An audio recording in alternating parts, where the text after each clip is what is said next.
जय हिंद बच्चों, कैसे हैं आप।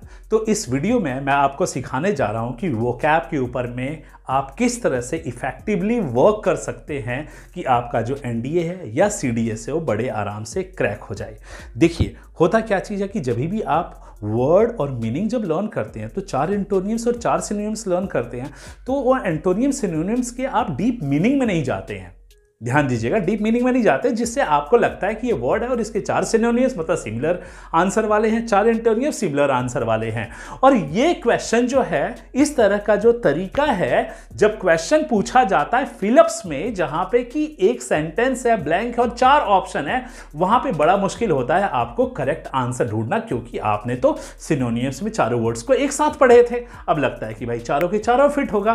तो अब आपको मैं तरीका बता देता हूं। होता क्या चीज है कि जब भी आप सिनोनियम्स आप करते हो तो उसमें क्या कीजिए कि जो सिनोनियम्स है, एंटोनियम्स है, जो 4 वर्ड्स हैं, उनका हिंदी में मीनिंग लिख लीजिए। पहले हिंदी में मीनिंग मैं इसलिए बोल रहा हूं क्योंकि हिंदी में मीनिंग आप बड़ा इजीली समझ जाओगे कि एग्जैक्टली ये सेंटेंस में यूज क्या होगा, या पहले और दूसरे वर्ड में जो थोड़ा बहुत फर्क है वो फर्क है क्या चीज।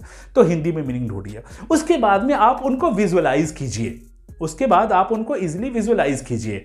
अब विजुअलाइज करने से होगा क्या चीज कि आप उनकी बारीकी को पहचान सकते हैं।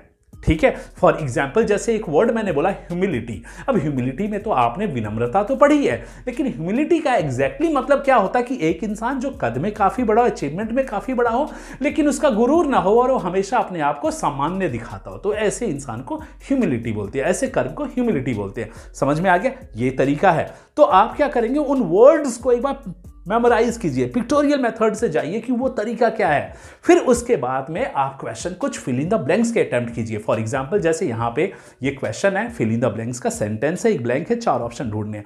अब आपको यहाँ पे 2-3 ऑप्शन बिल्कुल एक जैसे लग रहे हैं, लेकिन हाँ, जब आपने उसका हिंदी में जब मीनिंग लिखा, जब आपने उसको विजुअलाइज किया, अब आपके लिए बहुत ही ईजी हो गया है इनके आंसर को ढूंढना। तो देख रहे हैं, ये तरीका करना क्या चीज है, वोकैब में वर्ड मीनिंग लर्न कीजिए, 4 एंटोनियम 4 सिनोनिम्स लेकिन एंटोनियम सिनोनिम्स की बारीकी भी जानिए, विजुलाइज कीजिए और उनका सेंटेंस में यूज कीजिए, क्योंकि ये जो तरीका है ये आपके लिए बहुत ही कारगर होगा आपके एनडीए एग्जामिनेशन क्लियर कराने में।